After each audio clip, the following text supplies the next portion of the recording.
नमस्कार विद्यार्थी मित्रांनो, इयत्ता तिसरीच्या इंग्रजी पाठ्यपुस्तकामध्ये तुमचं स्वागत आहे. आज आपण 1.6 फ्लाइंग मॅन ही कविता शिकणार आहोत. फ्लाइंग मॅन म्हणजे काय? उडणारा माणूस. त्याच्या अगोदर उडण्याशी संबंधित काही शब्द आहेत ते आपण समजून घेऊयात. तुम्ही माझ्या मागे वाचायचे, ठीक आहे?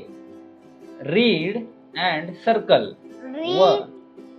Read and circle the words related to flying. उडण्याशी संबंधित असलेले शब्द काय करायचे? सर्कल करायचे.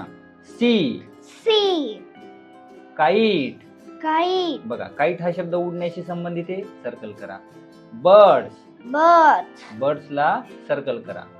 बुक उडते का? नाही. पेन उडतो का? नाही. एरोप्लेनला सर्कल. बस मॅन हे नाही. ठीक आहे, आता आपण वाचूयात आपली कविता. तुम्ही माझ्या मागे म्हणा. आता बघा, बी लिसन अँड सिंग म्हणजे ऐका आणि गा. ठीक आहे. फ्लाइंग मॅन परत म्हणा. Flying man up in the sky.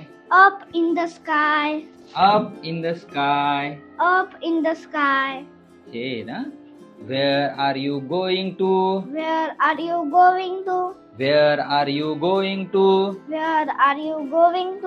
Flying so high.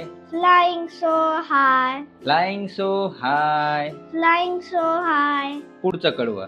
Flying man.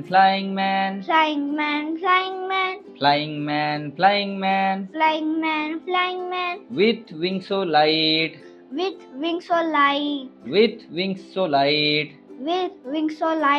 Show me the stars.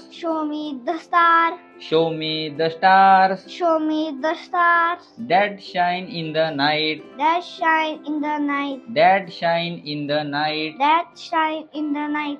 पुढचं कडव बघा. Over the mountains.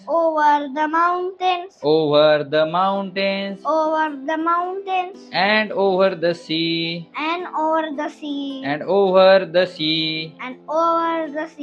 Flying man. Can't you take me? Flying man. Can't you take me? आता आपण या कवितेचा स्वाध्याय लगेच घेऊया. ठीक आहे. बघा. See right rhyming words for the following. खाली आलेले शब्दांसाठी काय करायचं? रायमिंग वर्ड लिहायचे. बघा, स्कायचा रायमिंग वर्ड आहे हाय. काय आहे? हाय. त्यानंतर अजून एक रायमिंग वर्ड लिहायचा असेल तर तो आपल्या मनाने लिहायचा. तो काय होईल? बाय. काय होईल? बाय. त्यानंतर सोचा रायमिंग वर्ड काय आला? चला आपण कवितेमध्ये शोधूयात. सोचा एक आपल्या मनाने घेऊ. सो हाय. त्यानंतर आहे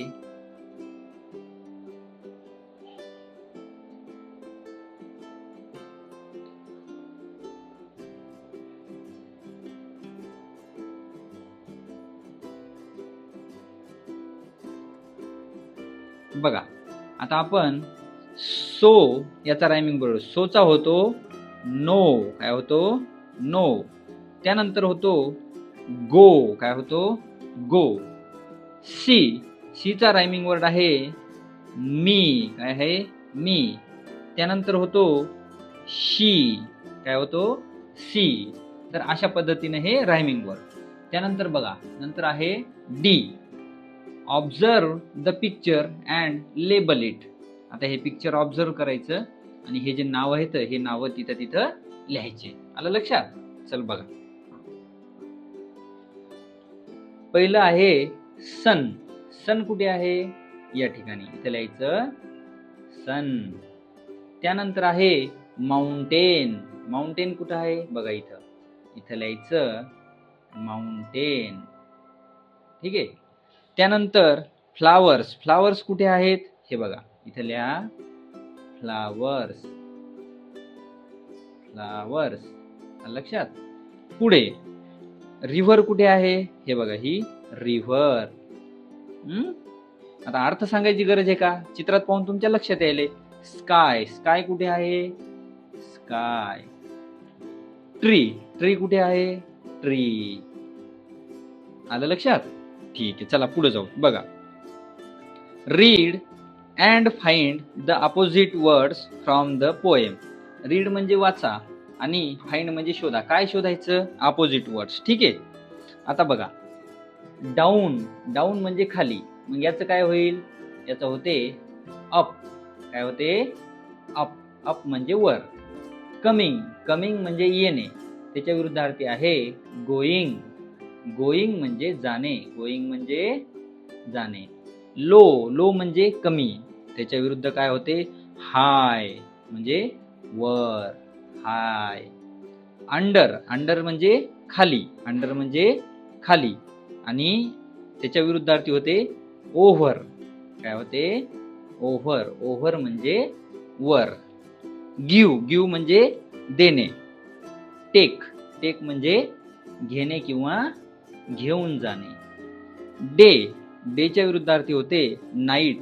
काय होते? नाईट. लक्षात? आता पुढचं शेवटचं आहे ई.